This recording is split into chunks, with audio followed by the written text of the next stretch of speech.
نعيش الدفا بود ومحبة ولحظة صفا، ونقفل بيبان في وش الشيطان بكلمة حنان وفيها الشفاء. تعالوا نزور بيت الرسول ونسعد بنور نبي الوفاء، نفوق من الكابوس وناخد دروس ترقي النفوس مع المصطفى. مع المصطفى. خلق السماوات والأرض وجعل الظلمات والنور ثم الذين كفروا بربهم يعدلون. الحمد لله الذي أنزل على عبده الكتاب ولم يجعل له عوجا. الحمد لله غافر الذنب وقابل التوب شديد العقاب بالقول لا إله إلا هو إليه المصير. اللهم لك الحمد على نعمة الإيمان والإسلام والقرآن، لك الحمد على نعمة المال والأهل والولد، لك الحمد بما خلقتنا ورزقتنا وهديتنا وعلمتنا وأنقذتنا وفرجت عنا، لك الحمد بكل نعمة أنعمت بها علينا. تم نورك فهديت فلك الحمد، وعظم حلمك فعفوت فلك الحمد، وبسطت يديك فأعطيت فلك الحمد. يا من أظهر الجميل وستر القبيح، يا واسع المغفرة، يا باسط اليدين بالرحمة، يا صاحب كل نجوى، يا منتهى كل شكوى. فاللهم أنت أحق من ذكر وأحق من عبد وأجود من سئل وأوسع من أعطى. أنت الملك لا شريك لك والفرد لا ند لك، كل شيء هالك إلا وجهك.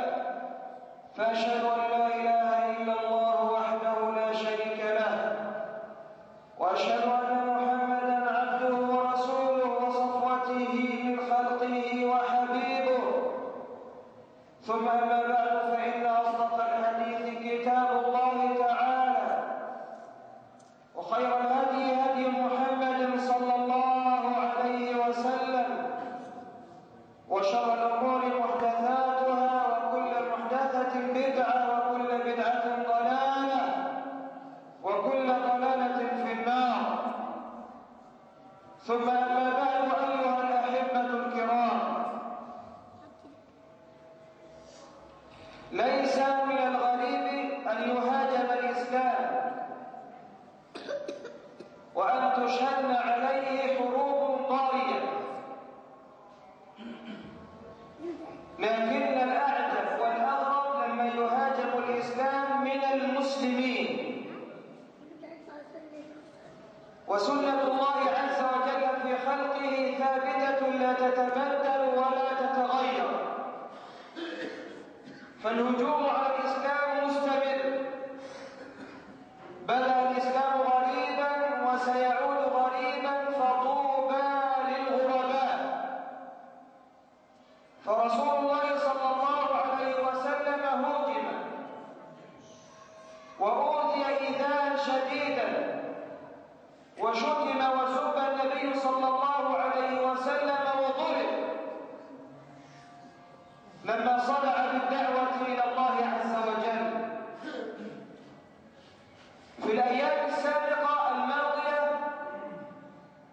أمس وقبل أمس وفترة الانتخابات، هجوم شرس على الإسلام وتشويه لصورة المسلمين ولصورة الإسلام، وتخويف متعمد من الإسلام ومن الإسلاميين، يخوفون الناس من الإسلام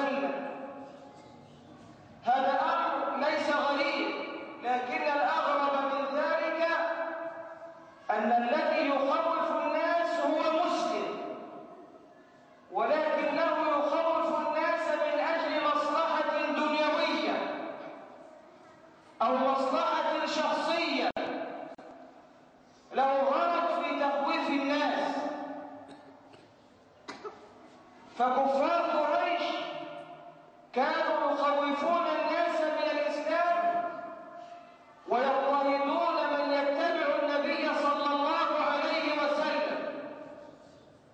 رسول الله بدأ بالدعوة سرا يدعو قومه إلى عبادة الله.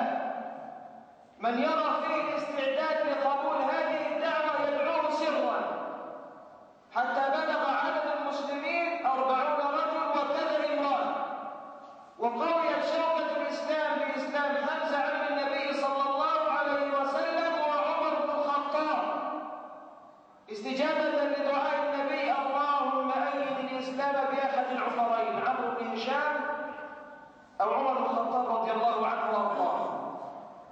فأمر الله عز وجل نبيه صلى الله عليه وسلم أن يصدع بالدعوة. فوقف النبي على الصفا: يا معشر قريش، يا بني عبد مناف، يا بني فلان، يا بني علان. كان يلقب قبل البعثة بالصادق الأمين. سمعوا صوته لا يتأخرون عنه أبدا، حتى المريض كان يرسل من ينوب عنه ليرى لماذا يجمع النبي صلى الله عليه وسلم هؤلاء الناس. فاتجهوا إلى النبي وأقبلوا عليه وهو واقف في الصفا، ثم أخبرهم قال: لو أخبرتكم أن خيلا وراء هذا الوادي تريد أن تغير عليكم أكنتم مصدقين؟ قالوا: نعم، ما جربنا عليك كذبا قط. قال: فإني نذير لكم بين يدي عذاب شديد، أنقذوا أنفسكم من النار. من هنا بدأت العداوة، وأول من عاداه عمه أبو لهب: تبا لك لهذا جمعتنا. ومن الصادق أصبح الكذاب، أصبح الساحر المجنون، ساحر وكذاب ومجنون. لماذا؟ لأنه بدأ في طريق الدعوة إلى الله عز وجل. فطالما أنك وضعت قدمك على طريق الدعوة لا بد وأنك ستبتلى. والدعوة ليست مقتصرة على من يصعدون المنابر، وليست مقتصرة على الدعاء والخطباء والوعاظ. الدعوة مهمة كل مسلم، وتطبيق الشريعة مهمة كل مسلم ومسلمة. الإسلام مهمة كل رجل، كل امرأة، صغيرا كان أو كبيرا. بدأ بالدعوة إلى الله، اتهموه بالسحر والكهانة والجنون والكذب، ومع ذلك عدد المسلمين يتزايد. فماذا يصنعون؟ عاوزين يوقفوا الإسلام، عاوزين يوقفوا الإسلاميين. فبدأوا بالتشويه، وبدأوا بتعذيب الضعفاء من المسلمين. ومن أشد ما عذب بلال بن رباح، خباب بن أرد، عمار بن وياسر وزوجته سمية. وكانت هي أول شهيدة في الإسلام أغلقت القول لأبي جهل فطعنها بحربة في موطن عفتها وشرفها فاستشهدت في سبيل الله. كانت أول شهيدة في الإسلام. مع هذا التعذيب وهذا التخويف وهذا التشويه للإسلام وصورة المسلمين وصورة النبي صلى الله عليه وسلم، عدد المسلمين أيضا في زيادة. فماذا يصنعون؟ قالوا: نذهب إلى محمد. يا محمد، إن كنت تريد مالا أعطيناك من أموالنا ما تشاء فكنت أغنانا، وإن كنت تريد جاه كنت سيدنا، وإن كنت تريد نساء زوجناك. أساءوا الأدب مع النبي صلى الله عليه وسلم. لكن النبي صلى الله عليه وسلم لا يريد مال ولا جاه ولا سلطان ولا النساء، وإنما يريد الله والدار الآخرة. يبغي من الأخرى المكان الأرفع، ما جر أثواب الحرير ولا مشى، بالتاج من فوق الجبين مرصعا، وهو الذي ألبس الدنيا السعادة كلها حلة فضفاضة ولبس القميص مرقعا صلى الله عليه وسلم. عرضت عليه الدنيا بما فيها رفض النبي صلى الله عليه وسلم. عرضت عليه الجبال ذهب، عرضت عليه بطحاء مكة أن تكون له ذهب يمشي عليها ذهبا، رفض النبي صلى الله عليه وسلم. لماذا؟ لأن الآخرة هي خير وأبقى. فلما رفض الحبيب اشتدت به العداوة، إغراءات فشلت، اشتدت العداوة بالنبي واشتد التعذيب بمن آمن بالنبي صلى الله عليه وسلم، لكنه غير قادر على حماية هؤلاء المستضعفين. ماذا يصنع؟ أمرهم بالهجرة إلى الحبشة، فإن بها ملكا لا يظلم عنده أحد. وبالفعل هاجروا إلى الحبشة ومكثوا بالحبشة شهرين، وسمعوا بأن قريشا اصطلحت مع النبي صلى الله عليه وسلم ولا يوجد لك أي تهديد ولا أي اضطهادات، فرجعوا إلى مكة. وقبل أن يدخلوا إلى مكة علموا بأن هذا الخبر ليس بصحيح، هذه شائعة باطلة، فرجعوا مرة ثانية إلى الحبشة من أجل قال الله قال رسول. يضحون بأموالهم، يضحون بأنفسهم من أجل الدين. ماذا قدمت أنت لدين الله عز وجل؟ تقف ضد الإسلام والمسلمين؟ تقف ضد من يطبق شرع الله؟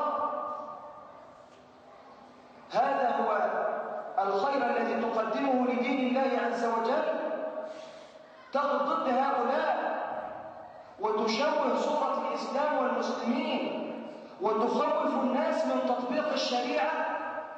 لا أمن ولا أمان ولا سعادة ولا استقرار إلا بالتمسك بالقرآن والسنة. ومن أعرض عن القرآن والسنة يعيش في ضنك، ومن أعرض عن ذكري فإن له معيشة ضنكا ونحشره يوم القيامة أعمى. رجعوا مرة ثانية إلى الحبشة، وما زال التعذيب بالمستضعفين في مكة. ماذا يصنع النبي صلى الله عليه وسلم؟ النبي داعية صادق لا تؤثر فيه الأموال ولا الجاه ولا السلطان ولا الدنيا بما فيها. والداعية الصادق لا يرفع قدم ولا يضع قدم إلا إذا ابتغى به وجه الله عز وجل. ماذا يصنع النبي؟ أرض مكة ليست صالحة للدعوة. خرج صلى الله عليه وسلم إلى القرى المجاورة يبلغ دعوته، يخرج الناس من الظلمات إلى النور، يخرجهم من عبادة العباد إلى عبادة رب العباد، يخرجهم من ضيق الدنيا إلى سعتها. خرج إلى الطائف 90 كيلو من الطائف إلى مكة يمشي على قدميه صلى الله عليه وسلم، لأنه يحبنا، لأنه خايف علي وعليك، خايف علينا من النار، يحب لنا الجنة ويريد لنا الجنة صلى الله عليه وسلم. يقرأ قول الله عز وجل: إن تعذبهم فإنهم عبادك وإن تغفر لهم فإنك أنت العزيز الحكيم. ويبكي صلى الله عليه وسلم. جبريل عليه السلام: يا رسول الله ما يبكيك؟ قال: يا جبريل أمتي أمتي. يبكي على أمته صلى الله عليه وسلم. قال الله: إنا سنعطيك في أمتك ولا نسوءك ولسوف يعطيك ربك فترضى. يخرج إلى الطائف يدعو أهل الطائف إلى عبادة الله. إني نذير لكم بين يدي عذاب شديد أنقذوا أنفسكم من النار. أنا رسول من عند الله أنزل الله عز وجل علي كتابا وأمرني أن أكون فيكم نذيرا وبشيرا، فإن تسمعوا كلامي فهو حظكم في الدنيا والآخرة وإن تردوه أصبر حتى يحكم الله بيني وبينكم. يدعو أهل الطائف إلى عبادة الله. يجيبوا الصبيان الصغيرين الصبية ويسلطوهم على النبي يزجلوه بالحجارة صلى الله عليه وسلم حتى أدموا قدميه الشريف صلى الله عليه وسلم. يعود من الطائف حزين مهموم. لماذا؟ لأنه خسر مقعد من المقاعد. أبدا والله، لأن فلان اللي كان بأيده صدق أبدا والله يحمل هم الدعوة، يحمل هم الدين، تحزن على الدين زي ما بتحزن على أمر يفوتك من أمور الدنيا؟ أبدا. وإذا طبيعة الناس في هذه الدنيا لا نحزن على الدين أبدا. أي أمر يفوتك من أمور الدنيا تحزن عليه أي أكثر من أي أمر يفوتك من أمور الآخرة. يحمل النبي صلى الله عليه وسلم هم الدعوة، يأتي إليه ملك الجبال: يا رسول الله، لو أمرتني أن أطبق عليهم الأخشبين لفعلت. أهل مكة اللي عذبوك وضربوك وشتموك وقتلوا أصحابك وطردوا أصحابك وشردوهم، تركوا مواطن صباهم، أحب بلاد الله إلى قلوبهم، أمري أن أطبق عليهم الجبلين الأخشبان، جبلان عظيمان بمكة. لكن الإسلام دين الرحمة اللي الناس بيخوفون منه، دين الرحمة، دين العفو، دين قضم الغيظ، دين السماحة، دين العفة، دين المودة، دين المحبة. قال صلى الله عليه وسلم: لا، أنا مش عاوزك تسوح عليهم الجبال، لا، لعل الله يخرج من أصلابهم من يوحد الله صلى الله عليه وسلم. وبالفعل خرج من ظهر أبي جهل عكرمة بن أبي جهل صحابي جليل، خرج من ظهر الوليد خالد بن الوليد صحابي جليل. هذه رحمة الإسلام وسماحة الإسلام اللي الناس بيخوفون منه. رجع النبي صلى الله عليه وسلم إلى مكة، اشتد به التعذيب واشتدت الإهانة بالنبي صلى الله عليه وسلم. ماذا يصنع؟ بدأ يخرج في المناسبات السنوية وفي الأسواق يدعو الناس إلى عبادة الله. في موسم الحج أقبل وفد من المدينة وكانوا 7 نفر، فعرض النبي صلى الله عليه وسلم عليهم الإسلام فشهدوا أن لا إله إلا الله وأنك رسول الله. ومن هنا بدأ الخير. رجعوا إلى المدينة، أخبروا أهل المدينة بخبر النبي صلى الله عليه وسلم، ثم أقبلوا في العام المقبل 12 رجلا، 12 واحد، وقابلوا النبي صلى الله عليه وسلم وبايعوه. بايعوا النبي، ادوا للنبي أصواتهم لأنهم سيسألون عن هذه الأصوات. أنا بتكلم براحتي لأن الانتخابات خلصت. قبل الانتخابات ما كنتش بتكلم في الانتخابات أبدا. ليه؟ علشان ما يقولوش إن هو بيروج لحزب معين. خلاص راحت الانتخابات. بايعوا النبي صلى الله عليه وسلم لأنه جاء بدين الإسلام، جاء بدين العفة والطهارة والكرامة. بايعوه وأعطوه أصواتهم، إن صوتك ستسأل عنه أمام الله عز وجل يوم القيامة. قال الله: ستكتب شهادتهم ويسألون. صوتك اللي انت اديته للناس امبارح أول هتتسأل عنه يوم القيامة. يا فلان تعال، لماذا أعطيت صوتك لهذا الرجل؟ اخترته ليه؟ هل يطبق شرع الله أم لا؟ ستكتب شهادتهم ويسألون.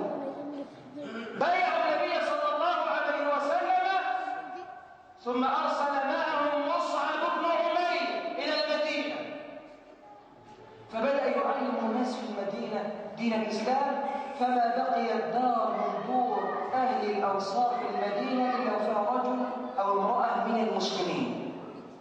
انتشر الإسلام في المدينة، لكنهم جلسوا يتحدثون عن أمر النبي صلى الله عليه وسلم، يحملون هم الدين، يحملون هم الرجل الذي بايعوه، الذي يطبق شرع الله، الذي يخرج الناس من الظلمات إلى النور. نتركه في هذا المكان وحده يعذب ويهان؟ أبدا. لابد وأن نهاجر إلى مكة في العام المقبل وندرس معه قضية الهجرة من مكة إلى المدينة.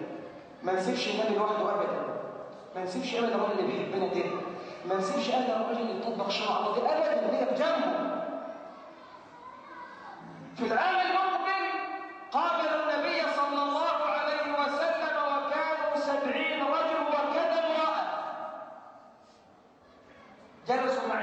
في وسط ليالي التشريق الثلاثة في الخفاء وبايعوه. قال تمنعونني مما تمنعون منه نساءكم وأبناءكم، أنا هاجر المدينة بشرط تحموني زي ما تحموا عيالكم ونساءكم. قالوا والذي بعثك بالحق لنمنعنك مما نمنع منه نساءنا وأبناءنا. وبدأت البيعة وبايعوه على السمع والطاعة، ثم رجعوا إلى المدينة. النبي صلى الله عليه وسلم أخبر المستضعفين من المسلمين بأن الله عز وجل قد جعل لكم إخوانا ودارا تأمنون بها، فأمرهم بالهجرة من مكة إلى المدينة. كفار قريش سمعوا بهذه البيعة وعلموا أن بعض الصحابة سيهاجرون إلى المدينة، وإذا هاجر النبي صلى الله عليه وسلم إلى المدينة، اسمع، إذا هاجر النبي إلى المدينة سيكون هناك برلمانا إسلاميا كبيرا ضخما، ومن هنا يطبقون شرع الله ويكونون قوة ضخمة، فيعودون إلى مكة يقطعوا دمنا ويقطعوا رسلنا ويقطعوا ديننا. الكلام اللي بيحصل الآن مش جديد خالص، كلام جديد من أيام النبي صلى الله عليه وسلم. فالأمر بالنسبة يا جماعة أمر عادي خالص. كل إسلام يحارب ويضطهد بهذه الصورة لا تستغرب. خشيت قريش أن يهاجر النبي إلى المدينة فيكون هناك برلمانا إسلاميا فيرجع إلى مكة فيمحو أهل مكة. لكن الإسلام دين الرحمة، فقرروا قرار غاشم وظالم. انتهى القرار بقتل النبي صلى الله عليه وسلم. شوف الراس الكبيرة، لابد أن نقتل الإسلام. من اللي بدأ؟ محمد صلى الله عليه وسلم. وإذا مات محمد مات الإسلام. فأخبر الله عز وجل نبيه بهذا الخبر. قريش عزمت على قتلك، فأمر الله عز وجل محمدا صلى الله عليه وسلم بالهجرة من مكة إلى المدينة. وبدأ النبي صلى الله عليه وسلم في التخطيط من الهجرة من مكة إلى المدينة. لكن انظر إلى بعض الصحابة الذين هاجروا، ضحوا بأموالهم، تركوا ديارهم، تركوا أموالهم من أجل الدين، تركوا نساءهم من أجل الدين، تركوا أولادهم من أجل الدين، تركوا مواطن صباهم من أجل قال الله قال رسوله. أبو صيد الرومي ماله كله يسيبه، يحصلوه، يطلع السهم من كنانته من موضع السهام. يا معشر قريش إنكم لتعلمون أنني أرمى الناس، أنا رجل ماهر في الرماية، كل سهم يبقى واحد فيكم، كل سهم سيقتل واحد فيكم، وسأظل أقاتل بسيفي ما بقي منه شيء في يدي، فكل واحد يحافظ على نفسه. قالوا إحنا مش هنسيبك تفوز منا بنفسك ومالك، سيب أموالك، قول لنا أموالك فين وإحنا نسيبك تهاجر. فترك ماله كله من أجل الله عز وجل، أجل محبة النبي صلى الله عليه وسلم. بذل وتضحية. إيه اللي أنت قدمته للدين؟ إيه اللي أنت قدمته من مالك لدين الله عز وجل؟ أبو الدحداح عنده أرض بستان فيه 600 نخلة، لما سمع قول الله عز وجل من ذا الذي يقرض الله قرضا حسنا. يا رسول الله، الله عز وجل يستقرضنا وهو غني عنا، بيده خزائن السماوات والأرض، الله هو الغني ونحن الفقراء، الله عز وجل محتاج منا. قال يستقرضكم ولكم الجنة. قال له أنا عندي أرض فيها 600 نخلة أشهدك أنها لله. زوجته في البستان معاها الأولاد بتجمع البلح من النخل، ذهب إليها أبو الدحداح ولم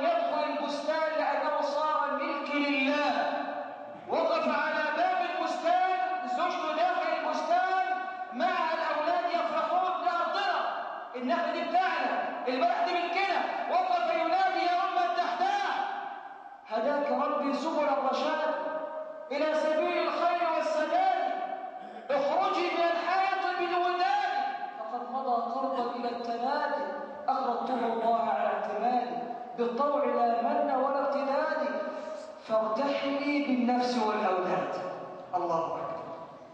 بدأ تصنع المرأة والولد. صوتت لمت على الناس أبدا، تعلم بأن الآخرة خير وأبدا. تدخل صبعها في حنك الولد وتطلع البلح من حنكه وترميه على الأرض. صار ملك الله عز وجل. تنظف جيوب الأولاد وأكمام الأولاد من البلح، ترمي البلح لأنه صار ملك الله عز وجل. هؤلاء قدموا لدين الله عز وجل. فماذا قدمت؟ يخرج النبي صلى الله عليه وسلم من مكة ويبكي ويقول إنك أحب بلاد الله إلى الله وأحب أرض الله إلى قلبي ولولا أن أهلك أخرجوني منك ما خرجت صلى الله عليه وسلم، لأنه يحمل هم الدين. أقول قولي هذا وأستغفر الله لي ولكم.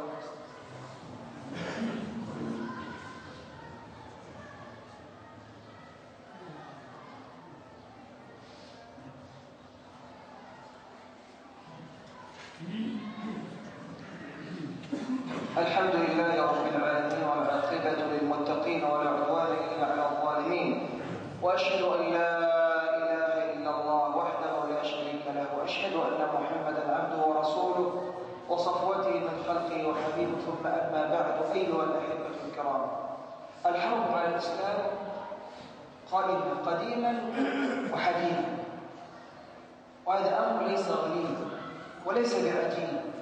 لكن الأعجب من ذلك لما يحارب الإسلام من بعض المسلمين. الأعجب من ذلك لما نكره بعض ونحقد على بعض ونكون جماعات متفرقة. جارك في الشارع في البلد نكره بعض ونخاصم بعض ونشكل مع بعض علشان سين وصاد من الناس اللي نازل الترشيح. ابدا يا جماعه، احنا انقل بعض لاي حد، لكن حط قدامك الاسلام قبل كل شيء. قال الله قال رسوله. النبي صلى الله عليه وسلم اذن الله عز وجل له بالهجره، فبدا بتخطيط الهجره من مكه الى المدينه. أبو بكر الصديق رضي الله عنه وأرضاه كلما أراد أن يهاجر ألقاه النبي صلى الله عليه وسلم على رسلك لعل الله يجعل لك صاحبا.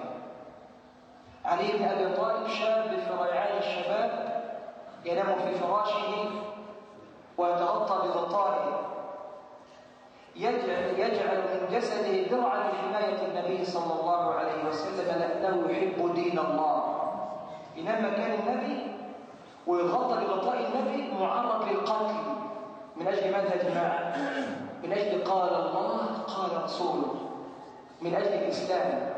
أبو بكر الصديق رضي الله عنه وأرضاه يخدم النبي صلى الله عليه وسلم ويحميه بماله وأهله وولده. أبو بكر الصديق يخرج مع النبي صلى الله عليه وسلم ويكلف بنته أسماء يجيب لنا الطعام في الغار، بنته. يكلف ابنه عبد الله يجيب لنا أخبار قريش، ابنه راجل وبنته وابنه. يكلف عامر بن فهيرة الخدام الراعي اللي شغال عنده، ويكلف الأغنام بتاعته منه تمشي بالأغنام خلف الأقدام حتى تمحو الآثار. مقارنة بين بيت أبو بكر الصديق وبيوت المسلمين في هذه الأيام، الراجل وعياله وغنمه والخدام اللي شغال عنده في خدمة الدين. إيه اللي أنت عملته أنت وابنك وبنتك وأموالك لخدمة الدين؟ أبو بكر الصديق مع النبي صلى الله عليه وسلم في الغار. أسماء بنت أبي بكر الصديق تأتي بالطعام إلى النبي صلى الله عليه وسلم عبد الله بن أبي بكر الصديق يأتي بالأخبار إلى النبي صلى الله عليه وسلم. عامر بن فهير الراعي الذي يعمل خادما عند أبي بكر الصديق يمشي بالأغنام خلف الأقدام حتى يمحو الآثار، يحلب للنبي صلى الله عليه وسلم من ألبانها بيت يعيش في خدمة الدين. قل إن صلاتي ونسكي ومحياي ومماتي لمن؟ لله رب العالمين. صلاتك لله، صوتك لله، عيالك لله، زوجتك لله، مالك لله، نفسك اللي بتنفسه لله عز وجل. هؤلاء الذين يخوفون الناس بالإسلام جهلا، عندهم حقد على الإسلام والمسلمين.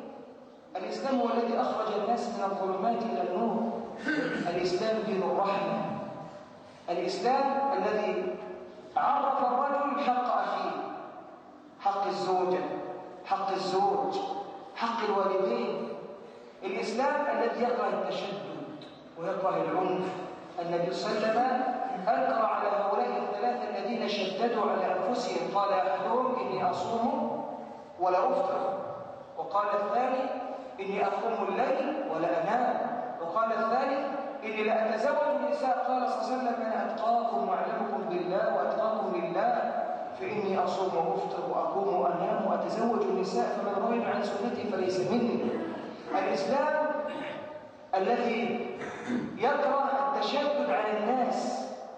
يا معاذ من أن منكم الناس فليخفف، إن منكم الكبير والمريض وذا الحاجة. الإسلام دين الرحمة بالأطفال. النبي صلى الله عليه وسلم يقول إني أريد أن أطول في صلاتي، يريد أن يطول في صلاته بالناس، فيسمع بكاء الصبي فيتجوز في صلاته صلى الله عليه وسلم، قصر في صلاته. الإسلام دين الرحمة حتى بالحيوان. يذهب البعير الجمل يروح للنبي صلى الله عليه وسلم ويبكي إلى النبي، والنبي يستمع إلى شكوته، بيشتكي لصاحبه كان بيحمل عليه أكثر من طاقته. أين صاحب هذا البعير؟ اتق الله في البعير، لا تشق عليه، دين الرحمة. يجلس النبي صلى الله عليه وسلم مع الصحابة، فيأتي الطائف يحوم حول الصحابة فيقول صلى الله عليه وسلم من فجع هذه بأبنائها من اللي خد منها عيالها؟ فيقول أنا يا رسول الله. فيقول صلى الله عليه وسلم ردوا عليها أبنائها، قم بنا عيالها صلى الله عليه وسلم. دين الرحمة. دخلت امرأة النار في هرة حبستها، لا هي أطعمتها ولا تركتها تأكل من خشائش الأرض.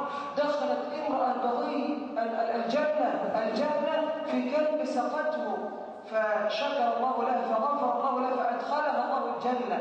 الإسلام الذي عرف للمرأة حقها وقدرها. المرأة قبل الإسلام إذا حاضت كان لا يأكل الرجل من يديه، وكان يعزلها في بيت آخر ولا ينام بجوارها أبدا حتى تطهر. أما الإسلام جوز للرجل أن ينام مع الحائض في سرير واحد وفي لحاف واحد، ويأكل من يدها وتناوله الملابس. إذا أراد أن يغتسل كما كان يفعل النبي صلى الله عليه وسلم مع السيدة عائشة، وكان ينام في رجل السيدة عائشة وهي حائض، وينام معها في فراش واحد وهي حائض، ويلتحفان بلحاف واحد وهي حائض. هذا هو الإسلام. الإسلام دين الرحمة حتى للحيوان عند الذبح. رأى النبي صلى الله عليه وسلم رجلا يجر شاة ويقودها إلى الذبح من رجلها، فأمره صلى الله عليه وسلم بالرفق وقال إن الله كتب الإحسان على كل شيء، فإذا قتلتم فأحسن القتل، وإذا ذبحتم فأحسن الذبح، وليحد أحدكم شفرته وليرح ذبيحته صلى الله عليه وسلم. دين الرحمة هذا هو الإسلام. الإسلام دين العدل، دين المساواة، ساوى بين الغني والفقير وبين الرئيس والغفير. يا أبا بكر أنت وبلال الحبشي أخوان لا فرق بينكما إلا بتقوى الله.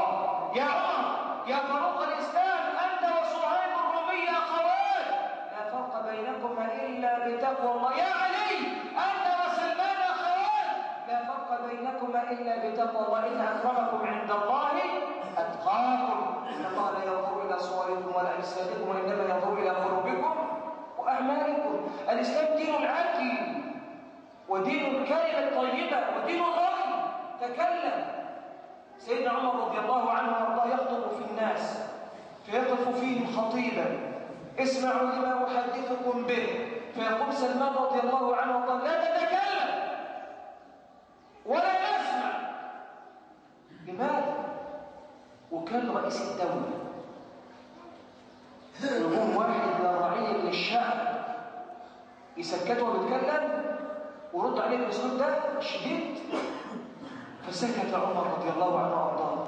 قال له: ما تكلمش ليه؟ قال له: الملابس اللي جت من اليمن انت اديت لكل واحد فينا جلابيه وانت خدت جلابيتين. اين العدل؟ خلي بالك. هو بص لقى سيدنا عمر لابس توب ومصله بتوب تاني، لابس جلابيه ومصله بجلابيه تانيه. فهو شايف ان هو وصل جلابيتين ببعض. الملابس اللي جت من اليمن كل واحد ليه جلابيه، انت ليه واخد جلابيتين؟ فقال لابن عبد الله: كلمه انت ترد عليه. فابن عبد الله قال له: ابويا طويل زي ما انتم شايفين، الجلابيه بتاعته طلعت قصيره عليه، اديت له الجلابيه بتاعتي وصلها بالجلابيه بتاعته، فالجلابيه الثانيه بتاعتي انا مني انا قصتي انا اديتها لابويا. قال له: اتكلم وامر نطع.